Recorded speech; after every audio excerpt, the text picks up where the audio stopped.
कैसे हो आप लोग। आशा करती हूँ आप सब ठीक होंगे। निधि चैनल में आप सबका स्वागत है। आज मैं आपको निर्जला एकादशी व्रत कथा सुनाऊंगी जो ज्येष्ठ शुक्ल एकादशी कहलाती है। कथा को पूरा सुनिए, बीच में बिल्कुल ना छोड़ें। भीमसेन व्यास जी से कहने लगे कि हे पितामह, भ्राता युधिष्ठिर, माता कुंती, द्रौपदी, अर्जुन, नकुल और सहदेव आदि सब एकादशी का व्रत करने को कहते हैं, परंतु महाराज मैं उनसे कहता हूँ कि भाई, मैं भगवान की शक्ति पूजा आदि तो कर सकता हूँ, दान भी दे सकता हूँ, परंतु भोजन के बिना नहीं रह सकता। इस पर व्यास जी कहने लगे कि हे भीमसेन, यदि तुम नरक को बुरा और स्वर्ग को अच्छा समझते हो तो प्रति मास की दोनों एकादशियों को अन्न मत खाया करो।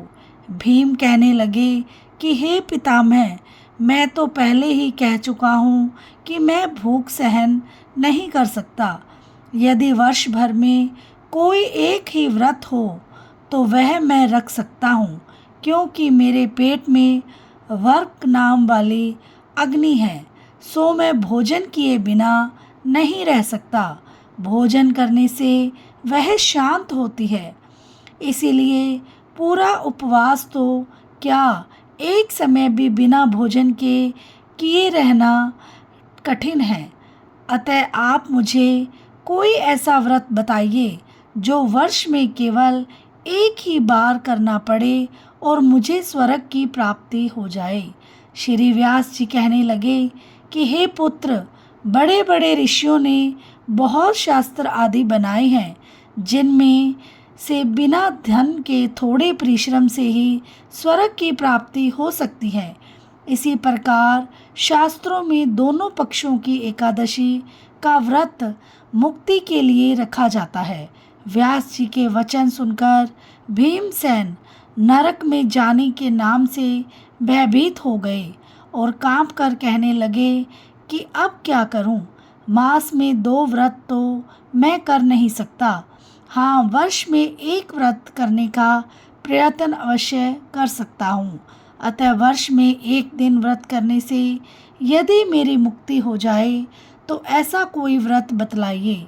यह सुनकर व्यास जी कहने लगे कि वृषभ और मिथुन की संक्रांति के बीच ज्येष्ठ मास के शुक्ल पक्ष की जो एकादशी आती है उसका नाम निर्जला है।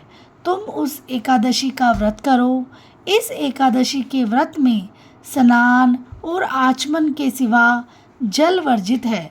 आचमन में 6 मासे से अधिक जल नहीं होना चाहिए, अन्यथा वह मद्यपान के सदृश हो जाता है। इसीलिए दिन भोजन नहीं करना चाहिए, क्योंकि भोजन करने से तो व्रत नष्ट हो जाता है। यदि एकादशी को सूर्योदय से लेकर द्वादशी के सूर्योदय तक जल ग्रहण न करे तो उसे सारी एकादशियों के व्रत का फल प्राप्त होता है। द्वादशी को सूर्योदय से पहले उठकर स्नान आदि करके ब्राह्मणों का दान आदि देना चाहिए। इसके पश्चात भूखे और सत्पात्र ब्राह्मण को भोजन कराकर फिर आप भोजन कर लेना चाहिए। इसका फल पूरे 1 वर्ष की संपूर्ण एकादशियों के बराबर होता है। व्यास जी कहने लगे कि हे भीमसेन, यह मुझको स्वयं भगवान ने बताया है। इस एकादशी का पुण्य समस्त तीर्थों और दानों से अधिक है। केवल एक दिन मनुष्य निर्जल रहने से पापों से मुक्त हो जाता है। जो मनुष्य निर्जला एकादशी का व्रत करते हैं उनकी मृत्यु के समय यमदूत आकर नहीं घेरते, वरना भगवान के पार्षद उसे पुष्प विमान में बिठाकर स्वर्ग को ले जाते हैं। अतः संसार में सबसे श्रेष्ठ निर्जला एकादशी का व्रत है। इसीलिए यत्न के साथ इस व्रत को करना चाहिए। उस दिन ओम नमो भगवते वासुदेवाय मंत्र का उच्चारण करना चाहिए और गोदान करना चाहिए। इस प्रकार व्यास जी की आज्ञा अनुसार भीमसेन ने इस व्रत को किया। इसीलिए इस एकादशी को भीमसेनी या पांडव एकादशी भी कहते हैं। निर्जला व्रत करने से पूर्व भगवान से प्रार्थना करें कि हे भगवान, आज मैं निर्जला व्रत करता हूँ, दूसरे दिन भोजन करूँगा। मैं इस व्रत को श्रद्धापूर्वक करूँगा, अतः आपकी कृपा से मेरे सब पाप नष्ट हो जाएं।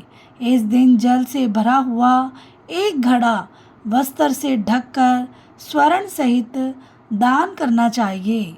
जो मनुष्य इस व्रत को करते हैं उनको करोड़ पल सोने के दान का फल मिलता है, और जो इस दिन यज्ञ आदि करते हैं उनका फल तो वर्णन ही नहीं किया जा सकता।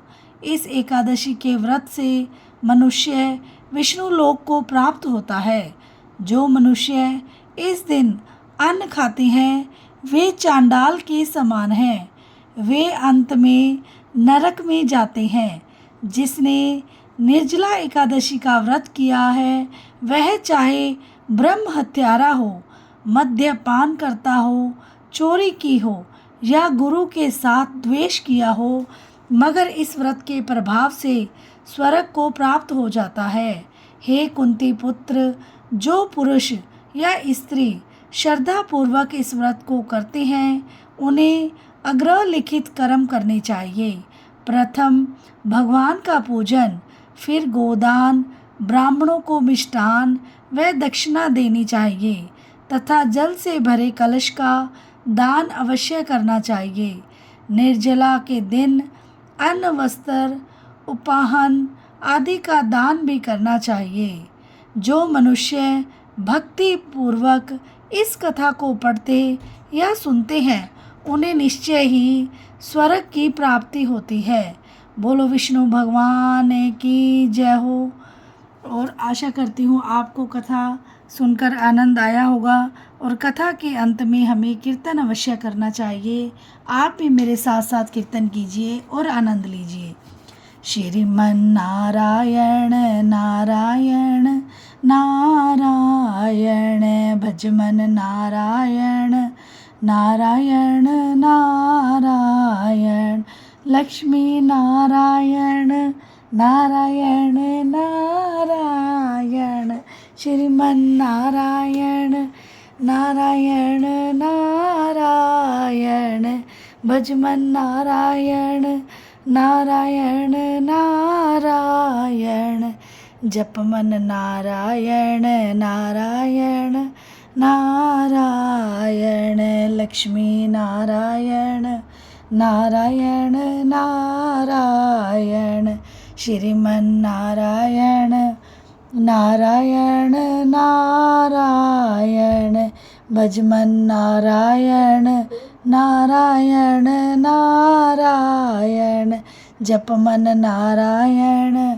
नारायण नारायण, लक्ष्मी नारायण नारायण नारायण, श्रीमन नारायण नारायण नारायण, जपमन नारायण नारायण नारायण, लक्ष्मी नारायण नारायण नारायण। बोलो श्री लक्ष्मी नारायण भगवान की जय हो। निर्जला एकादशी की जय हो। वीडियो को लाइक, चैनल को सब्सक्राइब करना ना भूलें और बेल आइकन को ज़रूर प्रेस करें ताकि मेरे वीडियो की नोटिफिकेशन आपके पास पहुंच जाए। मिलते हैं नेक्स्ट वीडियो में। राधे राधे।